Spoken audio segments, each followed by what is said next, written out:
Hello friends, मादी academy 2.0 पर आपका स्वागत है। तो कैसे हो आप सब? आई होप आप सब अच्छे होंगे।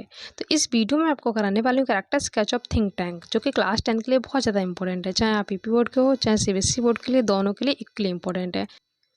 मोस्टली कैरेक्टर स्केच मैं करवा चुकी हूँ, बहुत ही ईजी लैंग्वेज में मैंने करवाए हैं। चैनल पर आपको मिल जाएंगे, प्लेलिस्ट पर जाके देख लीजिएगा। एक दो जो रह गए हैं, बच्चों के कमेंट आ रहे थे, तो वो भी आपको मैं कंप्लीट करवा दे रही हूँ। ओके, ये चैप्टर 10 है, the book that saved the earth, जिसके राइटर हैं क्लेयर वही को। यहाँ से आपका एमसीक्यू भी रेडी हो जाता है।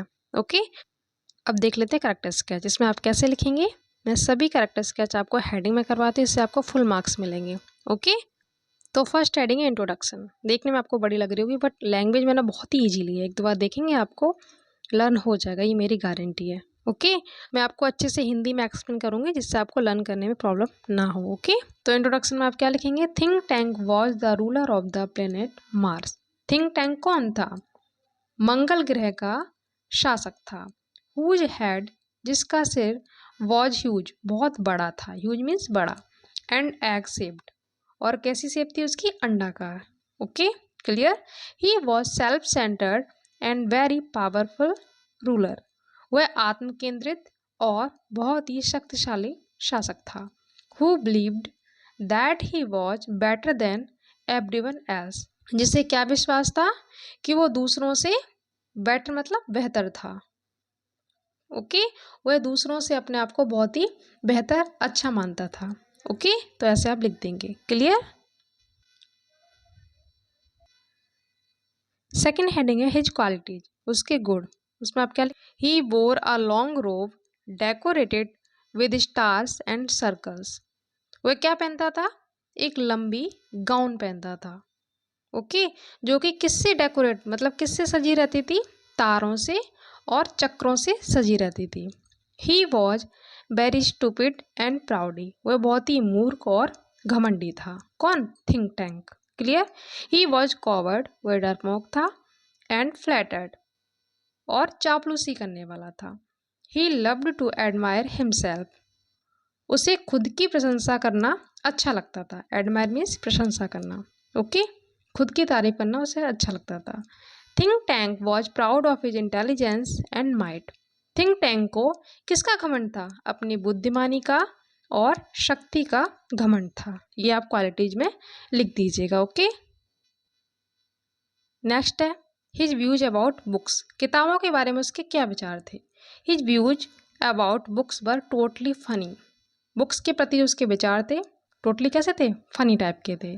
The books were like sandwiches for him, उसके लिए किताबें किसकी तरह थी? सैंडविचेज की तरह थी। सो ही आस्क्ड ओमेगा, इसलिए वह ओमेगा से क्या कहता है?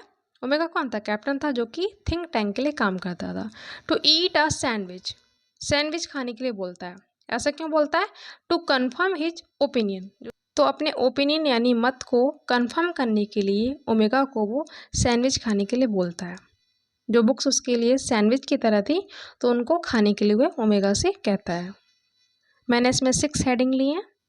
बहुत से बच्चे बोलते हैं कि लॉन्ग ज़्यादा है, तो वो एक दो हेडिंग्स में से कम कर सकते हैं। कुछ बच्चे बोलते हैं शॉर्ट ज़्यादा है, तो उनको ही कंप्लीट कर लेनी। ओके, अपने अकॉर्डिंग आप देख लीजिए। एक कैरेक्टर तैयार करने में बहुत ज़्यादा टाइम लगता है, और बहुत ही ईजी लैंग्वेज में लेती हूँ तो बहुत टाइम लग जाता है, तो प्लीज़ अपने फ्रेंड्स ग्रुप में शेयर कर दिया करो। ओके, नेक्स्ट है effect of the children's book. बच्चों की किताब का उस पर क्या प्रभाव पड़ा था? थिंक टैंक पर क्या पड़ा था? तो आप क्या लिखेंगे? The children's book changed his life, बच्चों की किताब ने उसके जीवन को बदल दिया था। As he had to leave his family, उसे अपने परिवार को छोड़ना पड़ा था, ये उसके ऊपर इफेक्ट पड़ा था। And move out the whole planet, और पूरे ग्रह को उसे खाली करना पड़ा था। ओके, ऐसे आप लिख दीजिएगा। लैंग्वेज मैंने बहुत ही ईजी ली है, सभी को ये लर्न हो जाएगा। हिज व्यूज अबाउट अर्थलिंग्स, पृथ्वीवासियों के प्रति उसके विचार क्या थे? तो आप क्या लिखेंगे? Think tank thought, think tank सोचा करता था दैट कि अर्थलिंग्स यानी पृथ्वीवासी वर वीक, कैसे थे? कमजोर थे। अनएजुकेटेड, पढ़े लिखे नहीं, और कैसे थे? अनसिविलाइज्ड पर्सन्स, असभ्य व्यक्ति थे। तो पृथ्वीवासियों के प्रति ये उसके विचार थे। कमजोर समझता था, पढ़ा लिखा नहीं मानता था, असभ्य व्यक्ति मानता था। ओके, ऐसे आप लिख दीजिएगा। इसी से आपके शॉर्ट क्वेश्चन भी रेडी हो रहे हैं। ओके, बुक का इफेक्ट क्या पड़ा था? ये आप लिख देंगे। बुक को वो क्या समझता था। तो ऐसे आप शॉर्ट क्वेश्चन भी यहाँ से लिख सकते हैं। लास्ट हेडिंग है कंक्लूजन। इसमें आप क्या लिखेंगे? ही कंसीडर्ड, वह मानता था, क्या मानता था? अर्थलिंग्स, पृथ्वीवासी, अ थ्रेट टू मार्स, मंगल ग्रह के लिए क्या है? खतरा है। ओके, सो ही प्लान, इसलिए उसने क्या योजना की थी? To invade earth. इन्वेड का मतलब होता है आक्रमण करना। Same to same short question पूछा गया है, इसीलिए मैंने ये वर्ड चेंज नहीं किया है। ठीक है, आप अटैक भी लिख सकते हैं। इसीलिए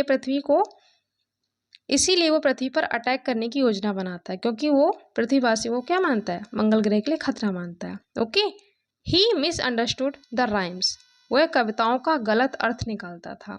जो एक बुक थी बच्चों की, मदर गूज, बुक का नाम आपको ध्यान रखना। ओके, तो इस बुक में जो राइम्स थी तो उनका वह गलत मीन्स निकालता, उसकी वजह से उसने क्या किया था? अपने प्लान को कैंसिल कर दिया था। तो आप क्या लिखेंगे? फाइनली, अंत में ही कैंसल्ड हिज प्लान, तो उसने जो योजना बनाई थी पृथ्वी पर आक्रमण करने की, उसको वह समाप्त कर देता है। टू इन्वेड द अर्थ, यानी पृथ्वी पर आक्रमण करने की जो उसने योजना बनाई थी उसको समाप्त कर देता है। तो एक बुक की वजह से पृथ्वी पर मंगल ग्रह के द्वारा आक्रमण होने से बच जाता है। ठीक है, इसीलिए चैप्टर का नाम है the book that saved the earth. ठीक है, तो ऐसे आप लिख दीजिएगा, आपको फुल मार्क्स मिल जाएंगे। मिलते हैं नेक्स्ट वीडियो में। Thank you so much.